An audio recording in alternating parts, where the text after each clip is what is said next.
આપણા આંગણે આ દીવા પ્રગટ કરીને રાખી દેજો એટલે બધાય રૂમ હરખા જ લાગે. અમુક મુંબઈની માર્કેટમાં થઈ કે અહીં તો આપણે આવી ગયા છે, અહીં તો આપણે આવી ગયા એવું લાગે. સાંજરે પડ્યું ને સત્ય દીવડિયા પ્રગટાયા રે,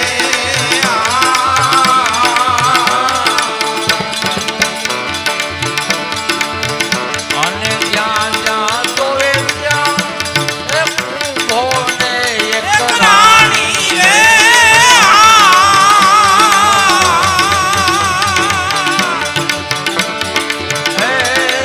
ભલો ભલો મેવાડ રાજા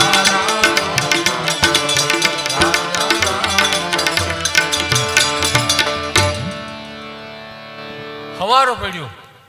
રાજમહેલના બાયણા એક પછી એક ખોલવા માંડ્યા, એક પછી એક ખોલવા માંડ્યા.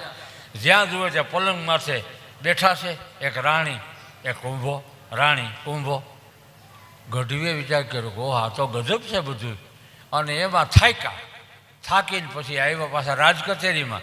રાજ કચેરીમાં આવ્યા હતા, રાજ સિંહાસન ઉપર કુંભાર મહારાજ બેઠા હતા કે લે અહીં હોત બેઠા છે.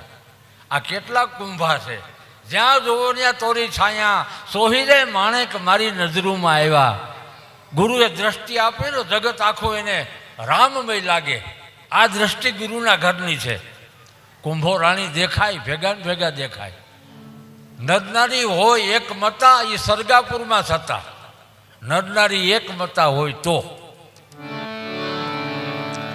અને ગઢવી આવ્યા, લાકડી પડે એમ પડી ગયા. મહારાજ હાથો ધર્મ બાપ તમે પાયમાં છો. રાઠોડું ના કુળમાં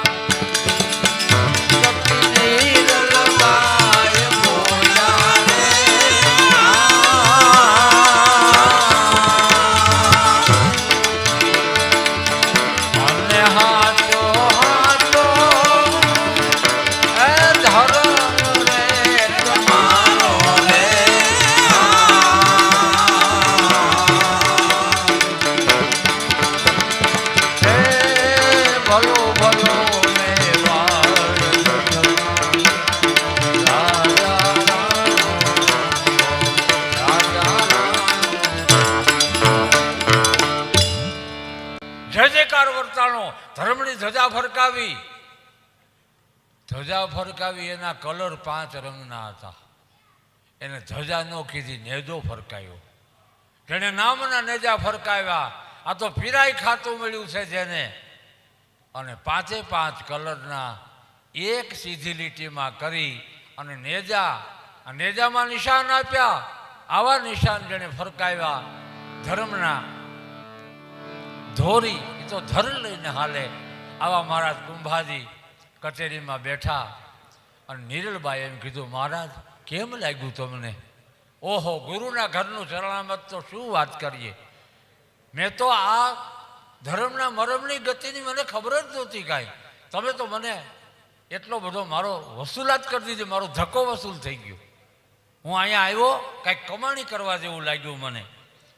એટલે પછી નિરલબા કહે છે હળવેકથી, મહારાજ મેં તમને જે વાત સમજાવી ને એ મારા ઘરની નથી, આ મારી પરંપરાની છે, મારા ગુરુજનોની છે. અને જો તમને ખોટી લાગતી હોય આ વાત તો હું તમને પ્રમાણ આપું.